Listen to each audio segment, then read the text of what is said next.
old data set. We published this a long time ago, but just to remind you that we're working with trash. And so these are sites way out in the middle of what is today the Atlantic Ocean.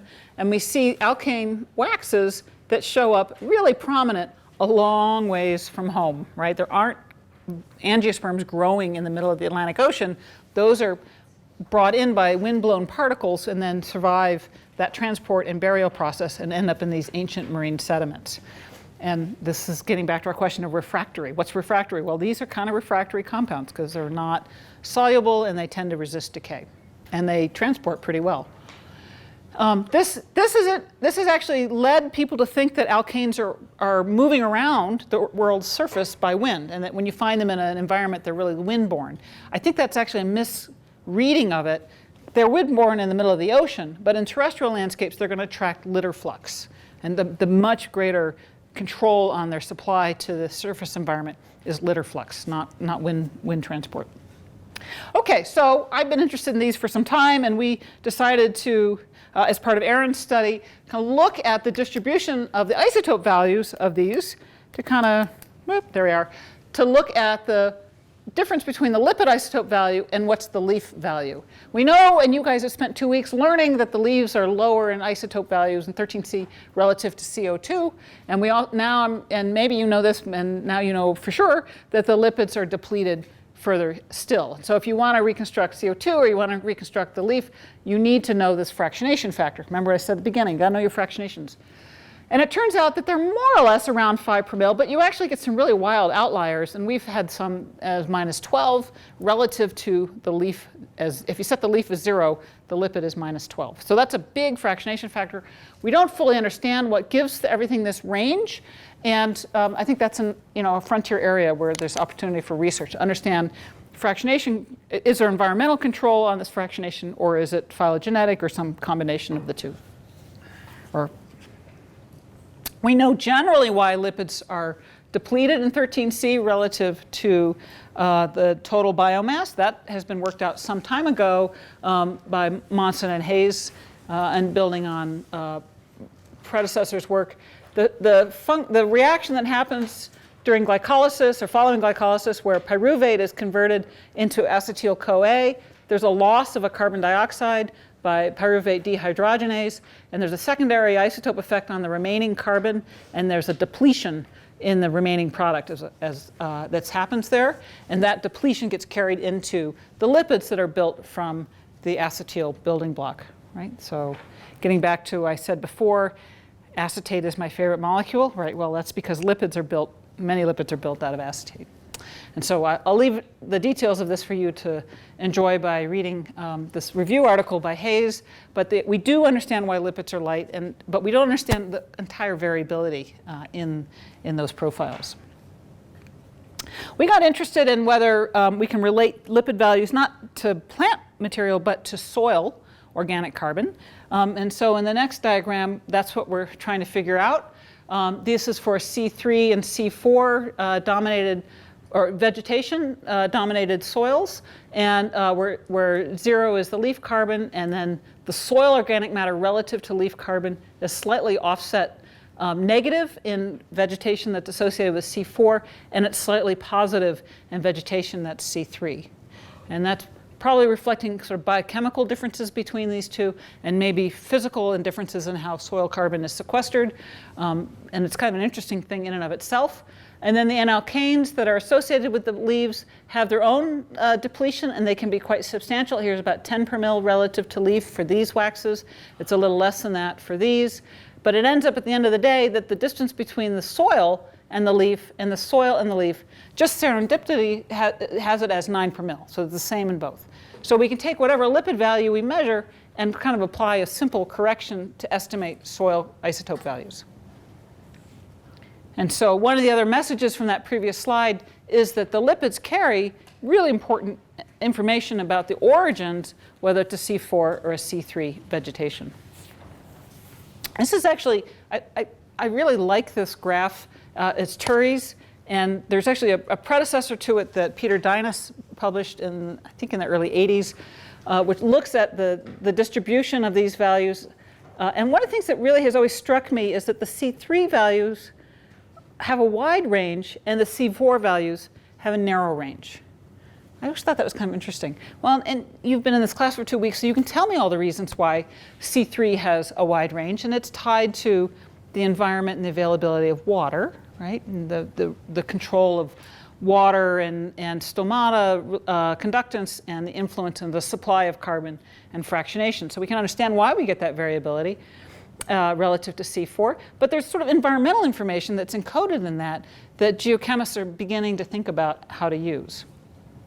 And so we use this relationship between soil isotope values and lipids and some of Turi's work on the proportion of woody plants in an arid landscape and the isotope values that track that to try and use what he uses the soil organics to reconstruct shadiness or environment. We thought, okay, well maybe we can do the same with the lipids, and then we can look in lakes or other records where those lipids are preserved to kind of do the same kind of environmental interpretation of grassy to woody transitions that Turi has done. And I think he may have talked about this last week, I'm not sure. So this curve is based on bulk soil organics and an interpretation of visual, from visual means of the proportion of canopy cover in the environment. And so we can calibrate our leaf lipid data by simply, scaling that previous slide by 9 per mil and say, okay, well, when we find lipids that fall along this line, we can interpret them in terms of variations in grassland and the proportion of forested area. So this is just a model that kind of has different slices of plant vegetation tallied in any one environment, where the forest has mostly woody plants and a little bit of non-woody, all of which is C3, and the C4 dominated environment is all grassy, and no woody plants, and maybe trace or small amounts of C3 non-woody plants. And then you have intermediate forms, okay? So we're trying to move beyond just a C3, C4 mixing model, and Turi showed us the way to do that, which is to think about these kind of continuum of environmental compositions as a function of the isotopes that we measure. All right, so let's put that to work. So we're going to go to Olduvai Gorge, and there it is on the map, and one of its famous inhabitants on the left. Olduvai Gorge has been a site of archaeological interest, anthropological interest for a long time. It's a site of early human habitation or hominid habitation, we began working with some geologists that work in this area to look at plant waxes preserved in some of the sediments at this site. So a little bit of an introduction to Olduvai. Here is an artist's reconstruction of the location of the environment at the time of our ancestors were hanging around. And this is an aerial shot of the gorge itself, which is an erosional feature today, which is exposing sediments from an ancient lake, which is outlined when it was contracted. During arid periods, it was small, and when it was more expanded during wetter periods, it was quite sizable. And then along the edge of these lakes, and then sometimes when it's contracted, were soil environments that are also preserved. This image is kind of an interesting one. I like this. The only organism that's showing any sign of higher intelligence is the elephant, because it's in the shade, right? And this person here is making lunch out in the open, right? And so that's not consistent with some of the more current interpretations of where people were hanging out. So I'll show you that in just a minute. So are you smarter than an elephant? There's a lot of folks interested in this time period. It's about 2 million years ago. There was a lot of things happening, and one of the things is that we began this journey in the increase in cranial capacity. Brains got bigger. There's a diversity of organisms. The hominid diversity is pretty sizable during this time period, and then it tapers out, and eventually there's just us, right? So that's pretty interesting in and of itself. And so the climate during this time period is a topic of great interest because of this beginning of this journey towards larger brains and the change in human diversity, or human ancestor diversity. And there's interest, and it seems to have been sort of a wetter period, but that may be a little bit simplistic, as I'll show you in a minute. One of the things that Olduvai that's been recognized for a long time, and in fact it's recognized all over East Africa and even up into the sapropels, or in the sediments of the Mediterranean Sea from stuff that's been flushed in from Africa, is that there's high variability in the climate that's tied to changes in insolation associated with the processional orbital changes in the processional cycle. And that's calculated, insolation this is a calculated cycle here, and this is the time slice of Olduvai that we've been working on and that we worked on in partnership with Gail Ashley. And you can see in Gail's work, she's a stratigrapher, and she was sort of figuring out the variability in the size of the lake in the shoreline and in the fluvial sediments that are associated with that. And so from the fluvial and the lacustrine sediments, she put together this wiggly curve of wet, dry, and argued that it was tied to this processional cycle. That's not a revolutionary interpretation. There's a lot of environments in Africa on this time period that show these kinds of patterns.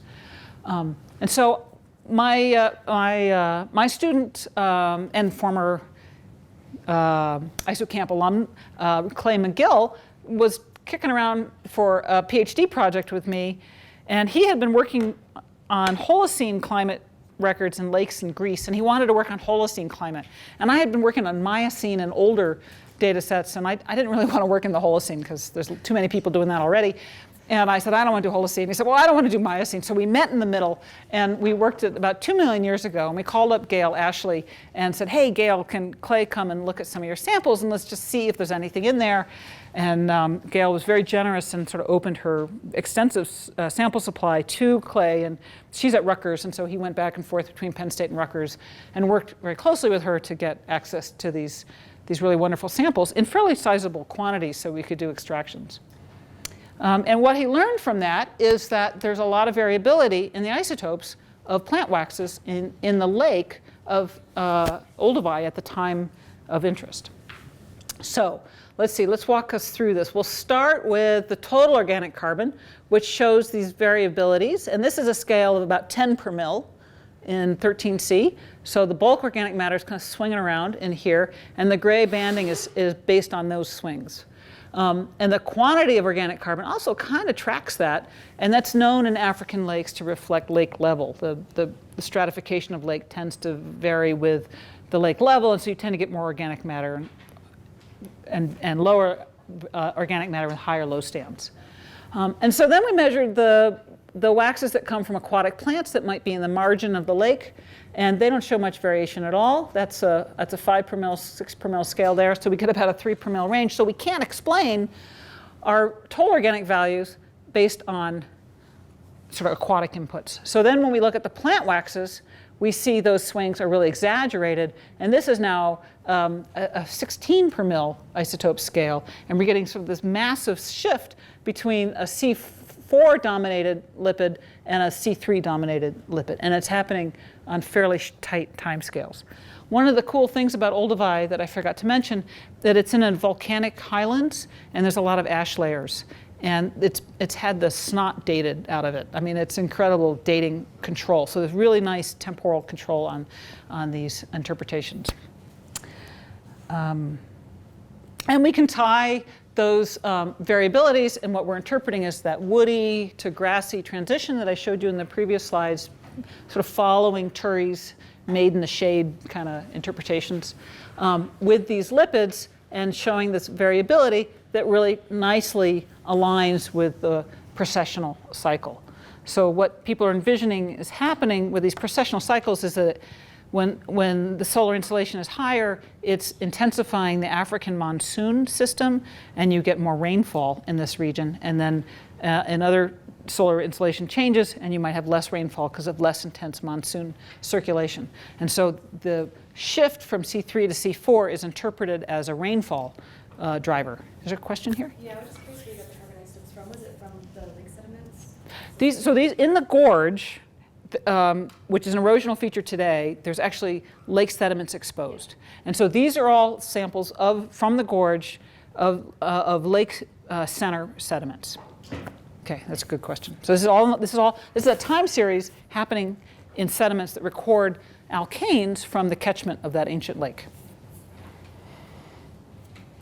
So that's the story there. And one of the things that we also got interested in is sort of tying changes in the variability in the catchment, which we're inferring from these lakes, to what actually is in the catchment.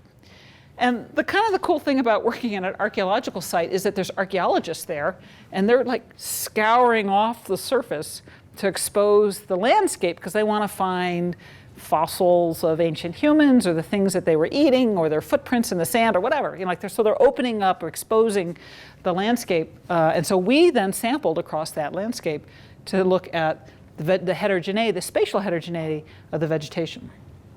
And so the site that we were doing that on is the famous one. It's called FLK level 22. And it was first described by Mary Leakey, who's another famous scientist. And here's Gail Ashley. It's not a great picture of her, but showing her for scale. That layer is right here, and it's bounded by tufts. So we have kind of really great time control. It also, I think, I kind of argue this, not everybody agrees with me, but I kind of argue that it's kind of like a molecular Pompeii. Like, the Pompeii was the ash layer that sort of preserved the ancient houses of the Romans, and unfortunately their servants were all trapped inside and the rich people got away.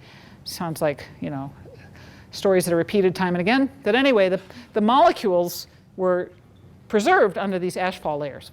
And we have an incredible preservation in these horizons.